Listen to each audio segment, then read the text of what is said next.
नमस्ते सदा वत्सले मातृभूमि। नमस्कार दोस्तों, कैसे हैं आप लोग। मैं हूं नागेंद्र प्रताप सिंह और आप देखना शुरू कर चुके हैं मेरा YouTube चैनल कानून फॉर ऑल।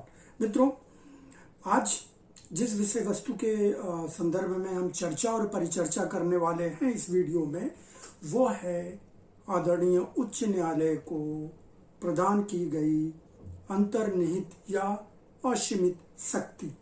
दोस्तों, जैसा कि आपको मालूम है कि सिविल प्रोसीजर कोड यानी दीवानी प्रक्रिया संहिता के अंतर्गत यदि हम कोई अनुतोष प्राप्त करना चाहते हैं, कोई रिलीफ प्राप्त करना चाहते हैं और उस रिलीफ के लिए, उस अनुतोष के लिए कोई भी प्रावधान सिविल प्रोसीजर कोड यानी कि दीवानी प्रक्रिया संहिता के अंतर्गत नहीं किया गया है, न तो कोई ऑर्डर है, न कोई रूल है और न ही कोई सेक्शन है, यानी कि आदेश, नियम और धारा, किसी भी प्रकार का ऐसा प्रावधान नहीं है जिससे कि आप वांछित अनुतोष या रिलीफ को प्राप्त कर सकें, तो ऐसे मामलों के लिए हम दीवानी प्रक्रिया संहिता की धारा 151 के तहत आदरणीय न्यायालय को दी गई असीमित या अंतर्निहित शक्ति का उपयोग करने के लिए अर्जी दाखिल करते हैं और ये प्रार्थना करते हैं कि धारा 151 के अंतर्गत अपनी शक्तियों का उपयोग करते हुए आदरणीय न्यायालय हमें वो अनुतोष प्रदान करे। परंतु प्रश्न ये आता है मित्रों, जिज्ञासा ये उत्पन्न होती है कि यदि आपराधिक प्रक्रिया संहिता के अंतर्गत आने वाले मामलों में यदि आपको किसी विधिक कार्यवाही का दुरुपयोग को रोकना है या आपराधिक प्रक्रिया संहिता के अंतर्गत पारित किए गए किसी आदेश का पालन कराना है या फिर न्याय के उद्देश्य को सुरक्षित रखना है, तो ऐसी परिस्थितियों में आप किस धारा के अंतर्गत आदरणीय न्यायालय के समक्ष अर्जी प्रस्तुत करेंगे। मान लीजिए कि एक सामान्य सा उदाहरण है, आपके विरुद्ध किसी भी व्यक्ति ने एक झूठा आपराधिक प्राथमिकी दर्ज करा दी, यानी कि एक झूठी FIR रजिस्टर करा दी। अब आप आपराधिक प्रक्रिया संहिता की धारा 154 के अंतर्गत पंजीकृत हुई फर्स्ट इंफॉर्मेशन रिपोर्ट यानी कि प्रथम इत्तिला रिपोर्ट, जिसे हम प्रथम सूचना प्रतिवेदन भी कहते हैं और संक्षिप्त में प्राथमिकी कहते हैं। अब उस प्राथमिकी के अंतर्गत आप अभियुक्त बन गए। अब प्रश्न ये होता है कि आपको खुद की सुरक्षा करने के लिए और एक न्यायिक विधिक कार्यवाही के दुरुपयोग को रोकने के लिए आपराधिक प्रक्रिया संहिता की कौन सी धारा का सहारा लेना पड़ेगा और किस अदालत के समक्ष आपको अर्जी प्रस्तुत करनी पड़ेगी। तो जी हाँ मित्रों, इन्हीं सब मुद्दों को लेकर हम आज आपके सामने उपस्थित हुए हैं और आपसे चर्चा और परिचर्चा करेंगे। तो मित्रों, आपराधिक प्रक्रिया संहिता में धारा 482 यानी कि 482 के अंतर्गत आप ने बहुत सारी अर्जियां अपने न्याय पटल पर प्रेषित होते हुए देखी होंगी और देख रहे होंगे भी। धारा 482 का सहारा उस समय लिया जाता है जब किसी व्यक्ति को लगता है कि उसके विरुद्ध ये झूठा मुकदमा बना दिया गया है, यानी कि झूठा FIR रजिस्टर करा दिया गया है, तो वो व्यक्ति उस प्रथम सूचना प्रतिवेदन यानी कि FIR को रद्द कराने के लिए धारा 482 के अंतर्गत एक याचिका उच्च न्यायालय में प्रस्तुत करता है।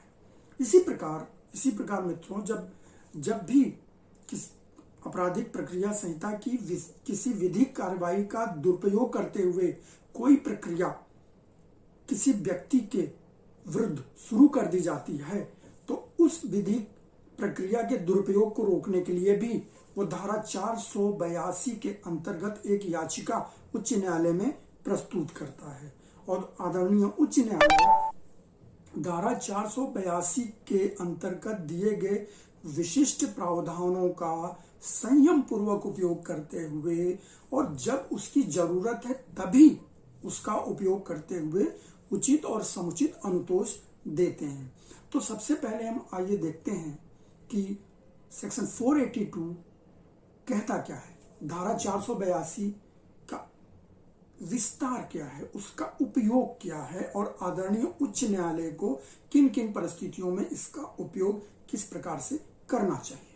तो एक बात तो तय है मित्रों कि धारा 482 के अंतर्गत आदरणीय उच्च न्यायालय को इनहेरेंट पावर्स यानी कि असीमित शक्तियां प्रदान की गई हैं। तो चलिए देखते हैं कि धारा 482 कहती क्या है। तो मित्रों इसके लिए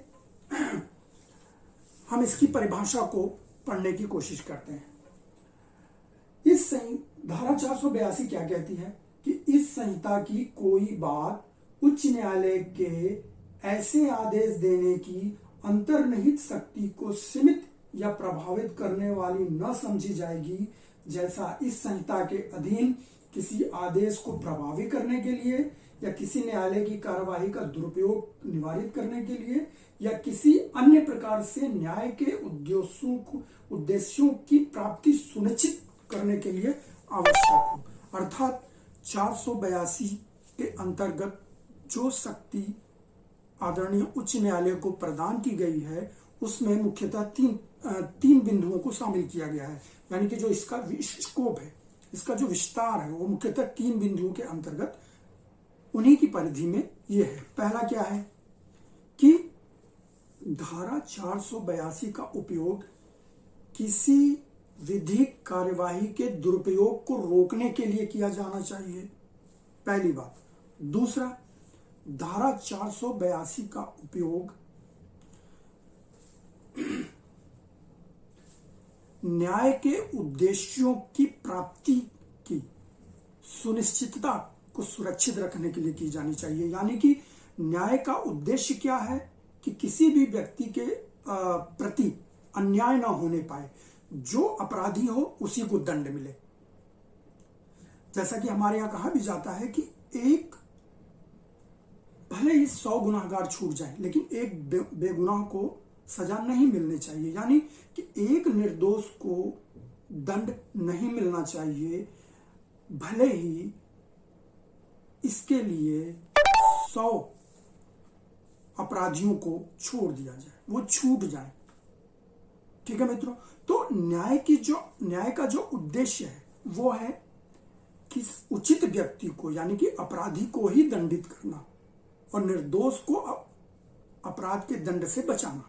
तो इस न्याय के उद्देश्य की पूर्ति के लिए यदि आवश्यक है धारा 482 के अंतर्गत अपनी शक्ति का उपयोग करना, तो आदरणीय उच्च न्यायालय उस शक्ति का उपयोग करेगा, पहली बात। दूसरी बात, यदि आपराधिक प्रक्रिया संहिता के अंतर्गत पारित किए गए किसी आदेश को लक्ष्य तक पहुंचाना है यानी कि उसका पालन कराना है, तब वो अपनी असीमित शक्ति जो धारा 482 के अंतर्गत मिली है उच्च न्यायालय को, उसका उपयोग कर सकता है। ठीक है मित्रों, ये 2 चीज हो गई।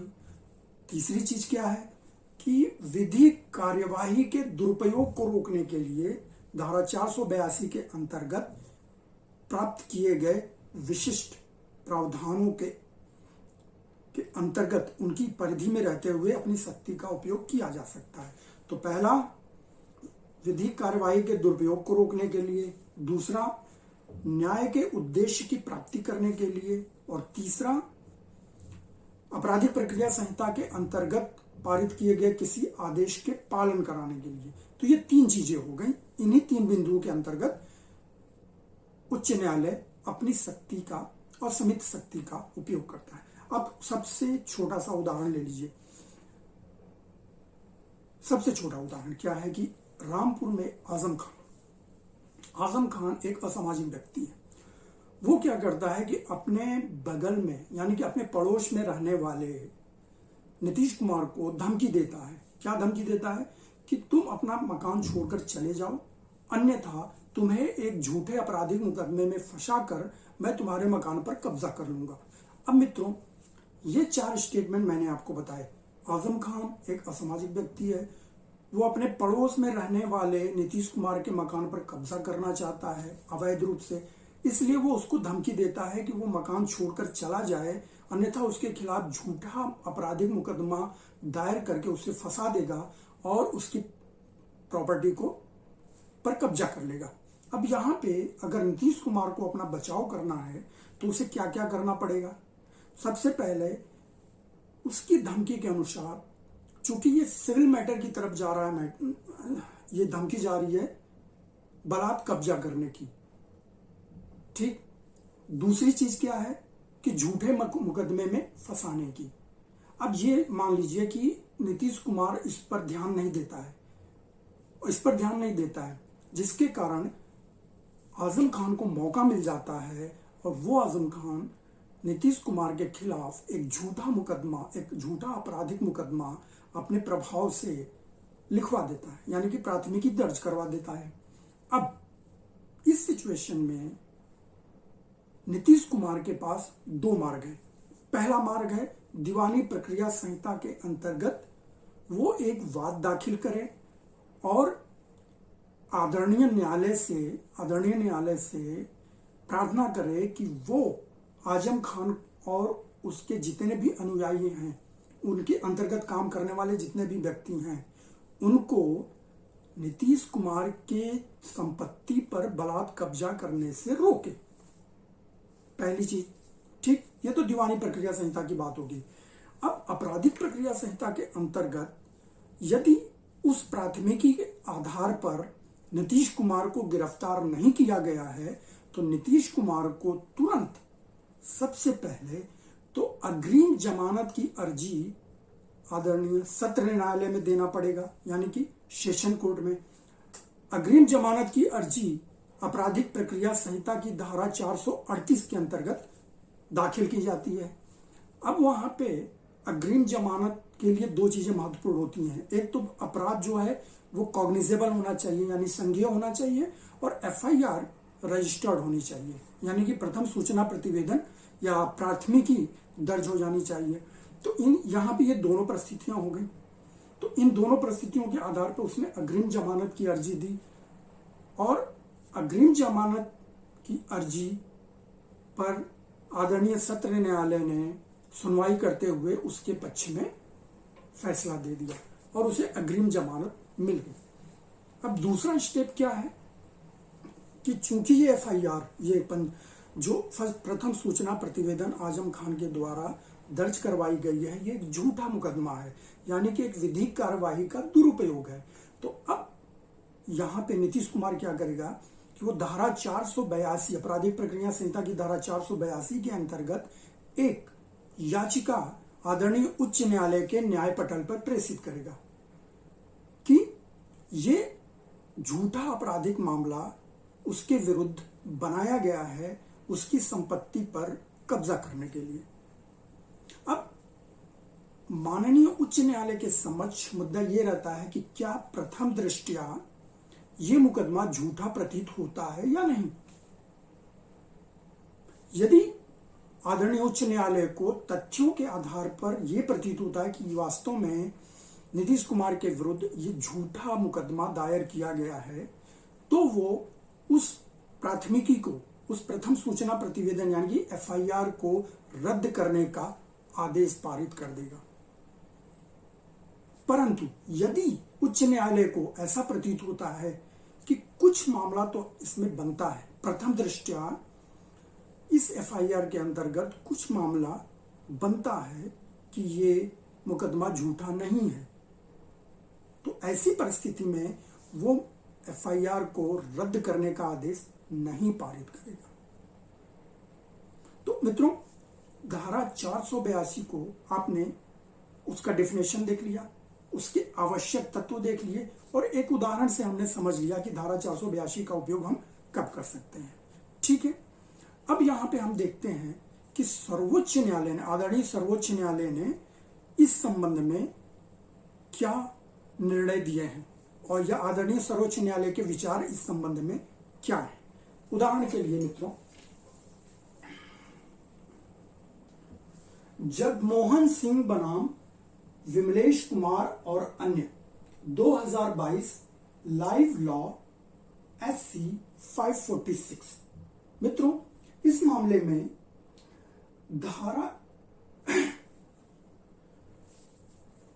में सर्वोच्च न्यायालय ने अपना निर्णय सुनाते हुए यह विचार प्रकट किया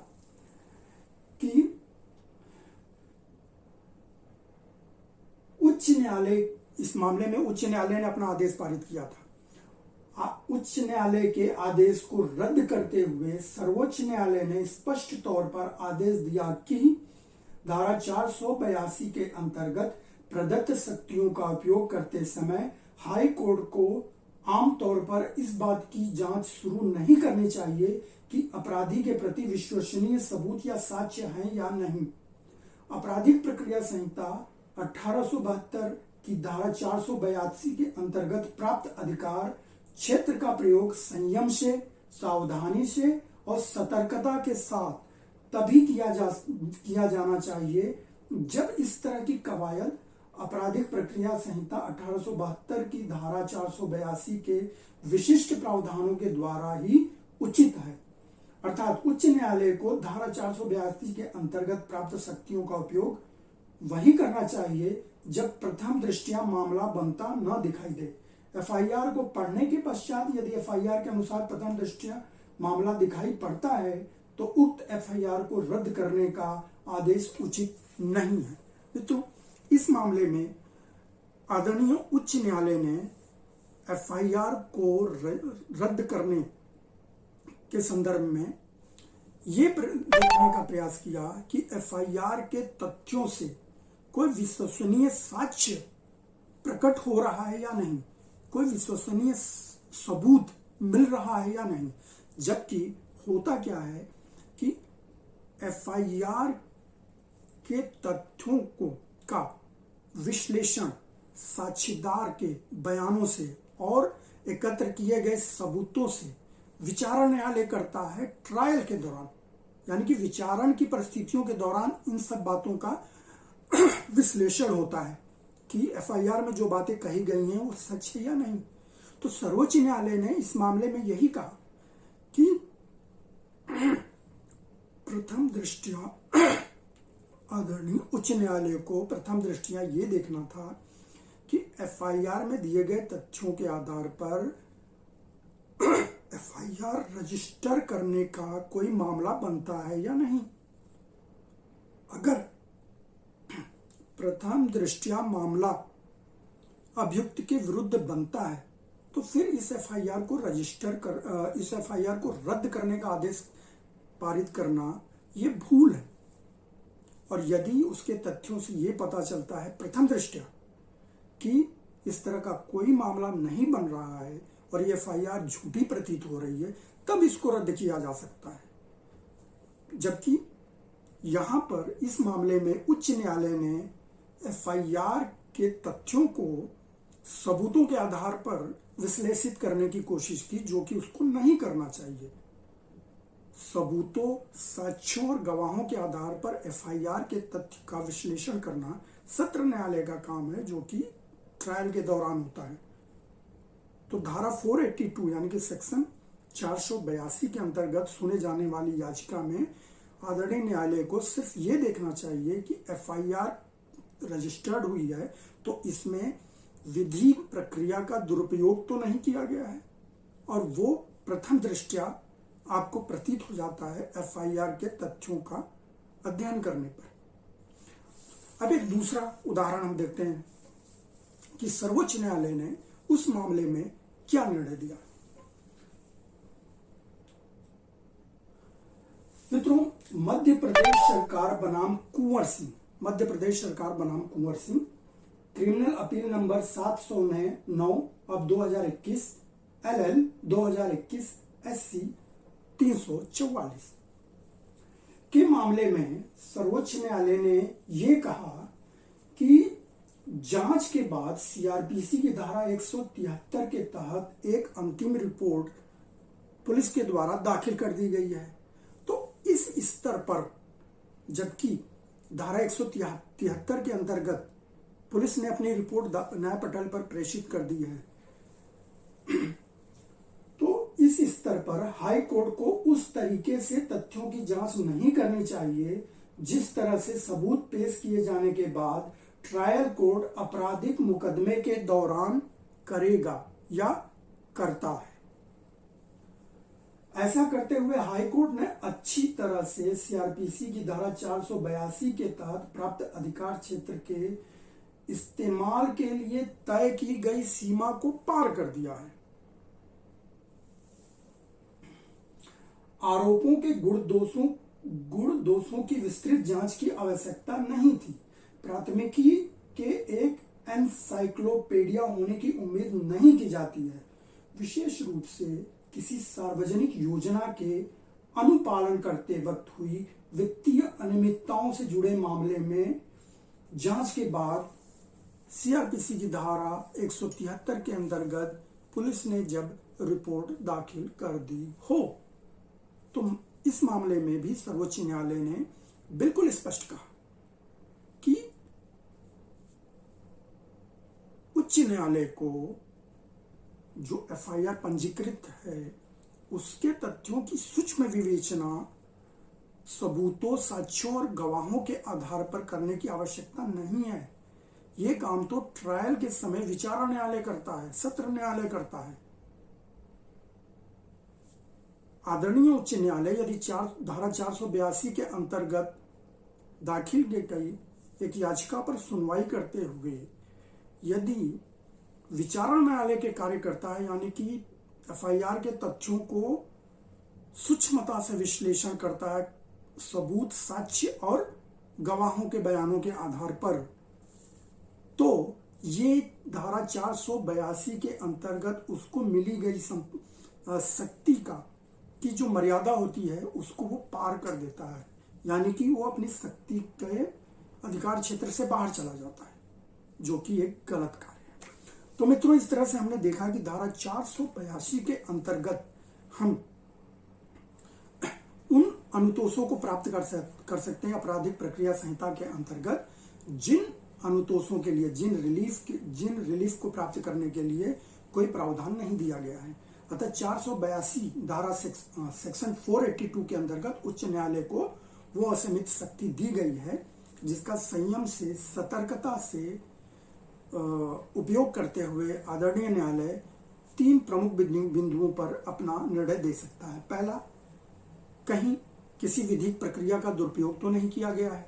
दूसरा, न्याय के उद्देश्य को सुरक्षित रखने के लिए। तीसरा, एक बहुत अहम, क्या है मित्रों, इसको मैं आपके ऊपर छोड़ देता हूं कि आप इस तीसरे बिंदु के ऊपर विचार करिए, विमर्श करिए और ये पता करने की कोशिश करिए कि धारा 482 की मर्यादा क्या है और क्या होनी चाहिए। डिस्क्रिप्शन बॉक्स में मैंने और भी बहुत सारे उदाहरण दिए हुए हैं आदरणीय सर्वोच्च न्यायालय के द्वारा पारित किए गए आदेशों के आधार पर, जिसका अध्ययन आप भली भांति कर सकते हैं। तो मित्रों, आज हमने ये देखा कि सेक्शन 482 का स्कोप क्या है। धारा 482 के अंतर्गत, आपराधिक प्रक्रिया संहिता की धारा 482 के अंतर्गत उच्च न्यायालय अपनी असीमित शक्ति या इन हैंड पावर का उपयोग कैसे कर सकता है या उसको कैसे किया जाना चाहिए आदरणीय सर्वोच्च न्यायालय के अनुसार। तो मित्रों, इस वीडियो में इतना ही। नेक्स्ट वीडियो में हम एक नए मुद्दे के साथ उपस्थित होंगे चर्चा और परिचर्चा करने के लिए। तब तक खुश रहिए, अध्ययन करिए और जम के मजा लीजिए। जय हिंद, वंदे मातरम।